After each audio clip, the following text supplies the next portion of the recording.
Assalamualaikum warahmatullahi wabarakatuh. Pada kesempatan ini saya akan menguraikan langkah-langkah yang dilakukan dalam melakukan persiapan pembelajaran atau kita kenal dengan perencanaan pembelajaran.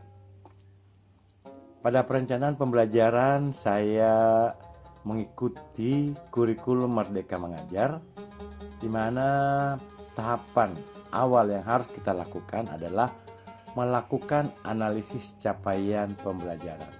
Untuk analisis capaian pembelajaran di sini saya menggunakan 4 kolom, yaitu capaian pembelajaran sendiri, kompetensi, lingkup materi, dan tujuan pembelajaran. Untuk fase ini, untuk fase di semester ganjil, di sini saya hanya menetapkan lingkup materinya hanya pada kebutuhan, kelangkaan, biaya peluang, dan keseimbangan pasar. Sementara kompetensi untuk mengukur materi tersebut adalah memahami dan menentukan. Tujuan pembelajaran itu mengacu pada kompetensi dan lingkup materi. Jadi 10.1.1 itu untuk 10 itu kode kelas 10, 1 itu semester 1, dan 1 ini adalah tujuan pembelajaran yang harus saya capai untuk pertama kalinya. Untuk semester 2 atau semester genap nanti saya akan memberikan materi konsep sistem pembelajaran, alat pembayaran, dan lembaga keuangan. Itu sudah termasuk pada capaian pembelajaran. Selanjutnya, setelah menyusun analisis capaian pembelajaran, saya melakukan menyusun alur tujuan pembelajaran. Nah, untuk alur ini saya mengembangkannya menjadi beberapa kolom. Untuk tujuan pembelajaran pertama di sini memahami kebutuhan, ya, berdasarkan kode ini, ya, berarti ini tujuan pertama saya. Jadi tadi memahami kebutuhan sesuai dengan potensi yang dimilikinya. Inti materinya itu tentang konsep kebutuhan dan jenis-jenis kebutuhan. Nah, di sini untuk keterampilan siswa itu mampu menyusun kebutuhan hidupnya dalam bentuk video, presentase, atau tulisan dan lainnya. Jadi di sini mereka bisa menyusun dulu kebutuhan hidupnya. Ya, tentu saja dia sebagai siswa. Nah, di sini saya alokasikan 2 jam. Dimensi profil pelajaran Pancasilanya itu yaitu beriman dan bertakwa kepada Tuhan Yang Maha Esa, berakhlak mulia, bernalar kritis, dan kreatif. Jadi ini dulu untuk tujuan pembelajaran pertama. Dan untuk karakteristik potensi sekolah, ini saya peroleh dari penyebaran angket tentang pengetahuan. Bagaimana pengetahuan dasarnya, itu nanti akan saya jelaskan sebentar seperti apa pengetahuan hal itu. Demikian juga dengan gaya belajar. Selanjutnya saya menyusun kriteria ketercapaian tujuan pelajaran. Jadi di sini ada materi, ya Bapak Ibu. Di sini ada instruksi tujuan pembelajaran. Saya tinggal ngambilnya dari capaian pembelajaran dan alur. Nah, di sini kriteria ketercapaian tujuan pembelajaran saya membaginya jadi 4, yaitu belum berkembang angka 0 sampai 40, mulai berkembang 41 sampai 65, berkembang sesuai harapan 66 sampai 85, dan berkembang sangat baik 86 sampai 100. Adapun kriterianya, ya, berdasarkan deskripsi tujuan pembelajaran, di sini memahami kebutuhan sudah dengan potensi. Jadi di sini dia belum berkembang karena mengetahui kebutuhan sebagai siswa, baru sebatas siswa. Mulai berkembang memahami kebutuhan dan penggolongan kebutuhan hidupnya sebagai siswa. Kalau di sini baru dia mengetahui tapi belum bisa menggolongkan.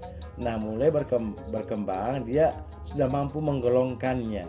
Berkembang sesuai harapan, siswa bukan saja mampu menggolongkan kebutuhan, tapi juga mampu menganalisis faktor-faktor yang mempengaruhi kebutuhannya sehingga dapat menemukan solusi untuk pemecahan masalahnya.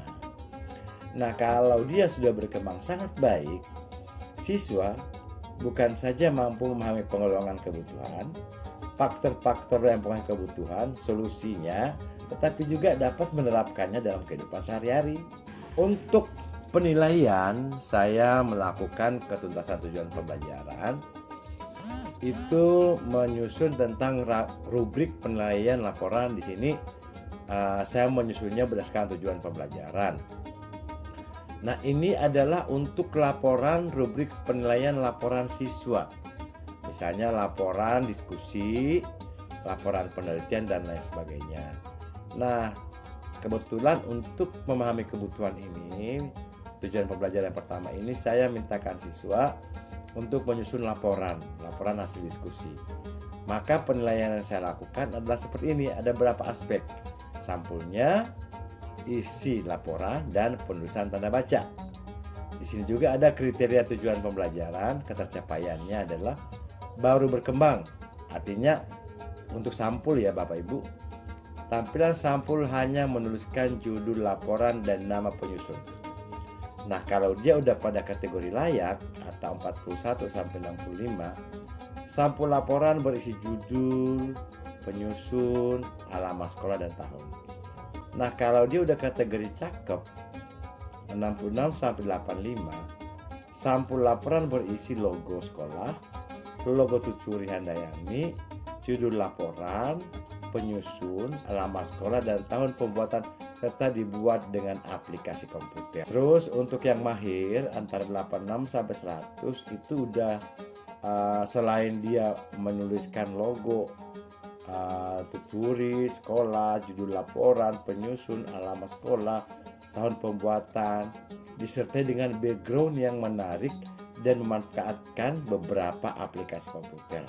Selanjutnya untuk rubrik penilaian tes tertulis. Ini saya merancang ada beberapa rancangan untuk siswa yang harus mereka pahami sehingga dapat mengisi tes ini dengan sebaik-baiknya. Nah, untuk tujuan pembelajaran pertama itu memahami kebutuhan sesuai tes yang dimilikinya. Di sini saya melakukan beberapa tes yang bersifat kualitatif, bukan untuk menjelaskan apa yang sudah mereka dapatkan selama diskusi. Jadi di sini ada beberapa kriteria, yaitu belum muncul itu 1 sampai 40, kriteria muncul sebagian kecil 41 sampai 65, muncul sebagian besar 66 sampai 85, dan mahir itu 86 sampai 100. Nah, di sini program tahunan ini tinggal saya ambil dari analisis capaian dan juga alur pembelajaran. Nah, di sini ada kode, ada tujuan pembelajarannya, disita dengan berapa jam. Nah, di sini untuk penguatan profil pelajar Pancasila proyeknya ya. Di sini saya ambil 6 jam sesuai dengan ketentuan dan kesepakatan sekolah. Jadi di sini ada sekitar 30 jam pembelajaran. Untuk semester genap juga saya sudah merencanakannya. Terus program semesternya saya seperti ini, saya sudah melakukan perencanaan secara menyeluruh, mulai dari tujuan pembelajaran itu bulan berapa sampai dengan pelaksanaan asesmen sumatif itu bulan berapa, sehingga saya bisa mengatur waktu saya dalam melaksanakan pembelajaran di sekolah. Untuk modul ajar ekonomi itu tidak lari dari analisis yang sudah saya lakukan sebelumnya. Yang pertama, capaian pembelajaran. Capaian pembelajaran ini berlaku untuk 1 tahun, tetapi untuk semester ganjil itu saya batasi pada tujuan pembelajarannya, dan ini akan saya bagi menjadi beberapa pertemuan sebagaimana program tahunan dan program semester. Nah, ini adalah pertanyaan-pertanyaan inti yang hendak dibahas pada setiap pertemuan. Selanjutnya, profil pelajar Pancasila. Di sini saya mengambil 5. Ya, ada 5 disertai dengan indikatornya: beriman, bertakwa kepada bangsa, berkebinekaan global, berpikir kritis, bergotong royong, dan kreatif. Untuk sarana prasarana saya masih menggunakan komputer, laptop, atau handphone, internet, alat tulis, papan tulis, spidol, virtual meeting, Google Meet, dan WhatsApp. Nah, target peserta didik lebih dari 30. Di sini untuk tatap muka saya melakukan secara biasa. Untuk luring daring itu juga masih saya lakukan menggunakan WhatsApp dan Google Form. Ini blended learning yang saya gunakan karena saya menggunakan campuran dari itu. Terus yang model pembelajaran saya terapkan adalah problem based learning. Jadi anak lebih diarahkan kepada problem tentang ekonomi. Di sini untuk materi dan sumber kebutuhan saya sudah menyiapkan modulnya. Demikian juga dengan materi-materi lainnya saya sudah menyiapkan modulnya. Alat bahannya sudah kita gunakan, asesmen individu kelompok. Nah, Bapak Ibu, untuk kegiatan pembelajaran di sini ada kegiatan pendahuluan itu sama ya seperti kurikulum 2013, membuka kegiatan, berdoa, mereka kehadiran, kesiapan belajar, mengkondisikan langkah motivasi. Untuk selanjutnya nih menjelaskan langkah kegiatan pembelajaran juga.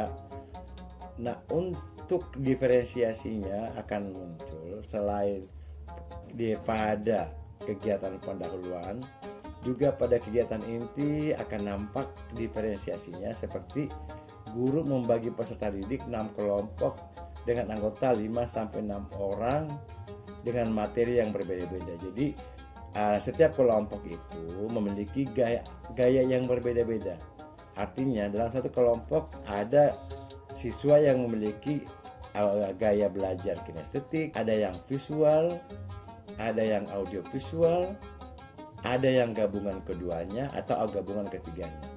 Dan juga di kelompok tersebut akan ada siswa yang memiliki kemampuan dasar belum berkembang, mulai berkembang sesuai harapan dan berkembang sangat baik. Selanjutnya setelah pembagian tugas dan materi, guru mengajak siswa menggunakan media-media yang digunakan oleh guru, dan di sini guru meminta siswa untuk mengamati artikel, infografis maupun kebutuhan yang pernah atau sedang terjadi di tengah-tengah masyarakat. Ini saya lengkapi dengan video pembelajaran yang saya akses dari YouTube dan juga ada infograf. Nah, di sini untuk mengaktifkan proses belajar mengajar, guru melakukan tanya jawab tentang ini semua ya. Setelah itu guru memilih untuk 60 menit kemudian guru itu diharapkan dapat menggali informasi yang dapat dipercaya dalam kelompok ya. Mengolah datanya, bagaimana menyusun data, memverifikasinya, menyusun. Nah, terakhir mereka sudah mampu menyusun aksi kebutuhan pribadi. Untuk kegiatan penutup sama ya, kita membuat resume, terus merefleksi siswa antara dengan pertanyaan atau dengan pernyataan-pernyataan. Juga membahas materi yang akan dibahas pada pertemuan berikutnya, yaitu berdoa. Refleksi ini dilakukan setelah proses belajar mengajar dan diperbaiki atau dikembangkan pada pertemuan berikutnya. Di sini sudah kegiatan pembelajaran 2. Ada LKPD ya, ada LKPD kebutuhan siswa. Di sini LKPD-nya saya sederhana saja. Untuk rubrik penlanjut kerja di lapangan ini ada penilaiannya untuk kelompok 1 dulu saya cantumkan di sini. Nanti insya Allah kelompok-kelompok lainnya dibuatkan dalam bentuk penilaian dalam kelompok. Di sini ada asesmen formatif. Itu yang saya lakukan pengamatan terhadap proses belajar mengajar. Di sini Bapak Ibu ada penilaian diskusi. Terus selanjutnya ada penilaian diri. Di sini tetap saya menggunakan penilaian diri untuk memancing dan motivasi siswa mengembangkan aktivitas dan kreativitasnya dalam proses belajar mengajar. Untuk sumatif saya membuat soal dalam bentuk pilihan ganda. Dan di sini baru mencantumkan 5 harusnya sesuai dengan materi. Tapi di sini sebagai contoh saya membuatnya saya dengan penjelasan jawaban dan rubrik penilaian kognitif. Itu saja dulu untuk kegiatan perencanaan yang sudah saya lakukan. Terima kasih. Assalamualaikum warahmatullahi wabarakatuh.